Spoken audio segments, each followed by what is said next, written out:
Video last వరకు చూడండి, అర్థమవుతుంది. స్కిప్ చేస్తే ఏం అర్థం కాదండి. ముందుగా బిర్యానీకి కావాల్సినటువంటి పదార్థాలు చూద్దాం. బిర్యానీ లేదా పులావ్ ఇలా చేయండి. ఫస్ట్ ఒక గ్లాసు బాస్మతి రైస్ తీసుకోండి, ఇంకో గ్లాసు నార్మల్ రైస్ తీసుకోండి. మొత్తం 2 గ్లాస్ తీసుకున్నాం చూడండి. ఇప్పుడు 1 అవర్ లేదా 2 అవర్స్ 3 టైమ్స్ కడిగి నానేసి పెట్టుకోవాలండి.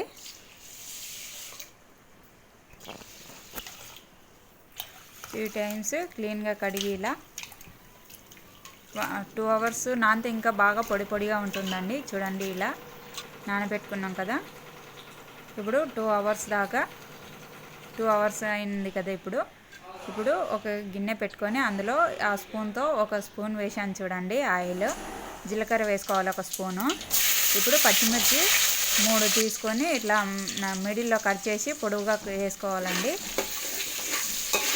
ధనియాల పౌడర్ 1 స్పూను, చెక్క లవంగ పౌడరు 1/2 టీ స్పూన్ వేసాను చూడండి. వేసి మిక్స్ చేసుకోవాలి.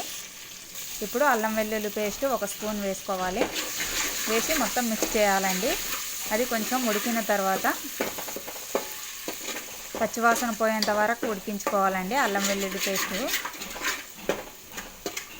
లో ఫ్లేమ్లో పెట్టాలండి, ఎందుకంటే అది అడుగు పడుతుంది. ఇప్పుడు పులావ్కి బిర్యానీకి రెండింటికి వస్తుంది చూడండి. ఈ పౌడర్ 5 రూపీస్ దొరుకుతుంది. ఇప్పుడు 2 గ్లాసులు తీసుకున్నాం కాబట్టి 1/2 ప్యాకెట్ పౌడర్ వేసుకుంటున్నాను. బిర్యానీ మసాలా వేసుకొని మొత్తం మిక్స్ చేయాలండి.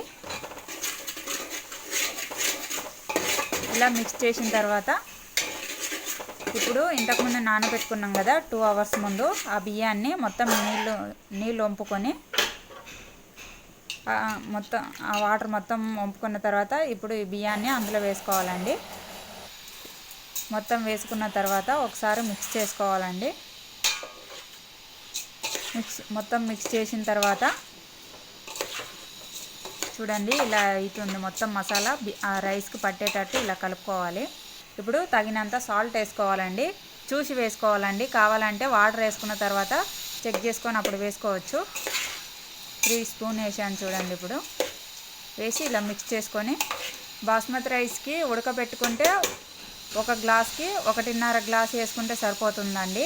నార్మల్ రైస్కి అయితే 1 గ్లాస్కి 2 గ్లాసులు వేస్తే సరిపోతుంది. మనం వంచుకుంటున్నాం కాబట్టి 3.5 గ్లాసులు వేస్తే సరిపోతుంది. ఉడకబెట్టుకుంటే వంచుకుంటున్నాం కాబట్టి ఎక్స్ట్రా 2.5 గ్లాసులు వేసాను చూడండి. మొత్తం 6 గ్లాసులు వేసాను, ఎందుకంటే మనం వంచుకుంటున్నాం కాబట్టి ఎక్స్ట్రా 2.5 గ్లాసులు వేసాను. ఇలా కలిపి సాల్ట్ అయ్యిందో లేదో ఒకసారి చెక్ చేసుకోవాలండి. తక్కువ అయింది కాబట్టి ఇంకా కొంచెం వేసుకుంటున్నాను చూడండి. 2 స్పూన్లు వేసి ఇలా మిక్స్ చేసుకోవాలి. మిక్స్ చేసి హైలో పెట్టుకోవాలండి. స్టవ్ పెట్టి మూత పెట్టేసుకోవాలండి. అది కొంచెము ఉడికేంత వరకు ఇలా పొంగుతూ ఉంటుంది కదా, అంతవరకు మూత పెట్టేసుకొని ఇప్పుడు తీయాలండి. అది ప్లేటు తీసి ఒకసారి కలుపుకోవాలండి, ఎందుకంటే ఆ రైస్ ఒకటే దగ్గర ఉంటుంది కాబట్టి ఇలా చెక్ చేసుకొని ఉడికిందో లేదో. ఉడకలేదు కాబట్టి ఇది ఒకసారి అందులో వేసి ఉడికించుకోవాలండి. ఇప్పుడు మూత పెట్టాల్సిన అవసరం లేదండి, ఎందుకంటే అది ఉడుకు పట్టింది కాబట్టి. మధ్య ఇప్పుడు పుదీనా, కొత్తిమీర సన్నగా కట్ చేసి పెట్టుకున్నటువంటి పుదీనా, కొత్తిమీర కొంచెం వేసుకోవాలండి. ఉడుకు పట్టినప్పుడు అది వేసుకోవాలి. ఇప్పుడు మొత్తం మిక్స్ చేసి మధ్యలో చెక్ చేయాలండి, ఎందుకంటే రైస్ మెత్తగా అవుతుంది కాబట్టి. మనం వాటర్ ఎక్కువ వేసుకున్నాం కదా. ఉడికిందో లేదో ఒకసారి చూసుకొని మళ్ళీ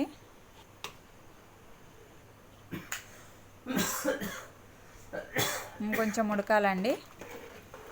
ప్లేట్ ఏం పెట్టాల్సిన అవసరం లేదండి. ఇప్పుడు అది ఇట్లా ఉడుకు పట్టేంత వరకు ఒకటి ప్లేట్ పెట్టుకోవాలి, మూత పెట్టేసుకోవాలి. ఇప్పుడు ఉడుకు పడుతుంది కాబట్టి చూడండి, ఇప్పుడు ఉడికింది చూడండి రైస్. ఇప్పుడు మూత పెట్టేసి స్టవ్ ఆఫ్ చేసి ఉంచుకోవాలండి. రైస్ సింపుల్గా అయిపోతుందండి, ఈజీగా చాలా బాగుంటుందండి. మొత్తం వంచుకున్న తర్వాత పొయ్యి పైన ఒక 2 మినిట్స్ 3 మినిట్స్ 2 మినిట్స్ పెడితే సరిపోతుందండి. లో ఫ్లేమ్లో పెట్టేసి నిమ్మకాయ 2 రసం పిండుకొని దానిపైన వేసుకుంటే చాలా బాగుంటుందండి.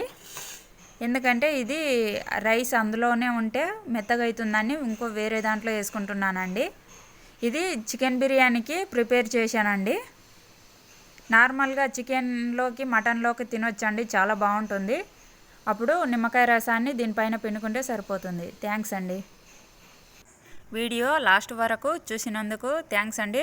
చాలామంది లైక్ చేయడం లేదండి, వీడియో చూస్తున్నారు కానీ లైక్ చేయట్లేదు. చూడండి ఆర్కే తెలుగు వ్లాగ్స్ అని ఉంది కదా, దాని కింద ఇలా బొటన వేలు వస్తుంది, దాన్ని నొక్కితే ఇలా ఫుల్గా కనిపిస్తుంది చూడండి బొటన వేలు. మీరు లైక్ చేస్తే ఇప్పుడు సబ్స్క్రైబ్ చేయడం ఎలా అంటే సబ్స్క్రైబ్ అనే ఆప్షన్ ఉంది కదా, దాన్ని ప్రెస్ చేయండి. ఇప్పుడు గంట సింబల్ వస్తుంది, దాన్ని నొక్కితే ఆల్ అనే ఆప్షన్ వస్తుంది. దాన్ని ప్రెస్ చేస్తే నేను ఏ వీడియో పెట్టినా మీకు నోటిఫికేషన్ రూపంలో వస్తుందండి. చూడండి గంట ఇలా ఫుల్గా కనిపిస్తుంది. సబ్స్క్రైబ్ అయితే థ్యాంక్ యూ అండి.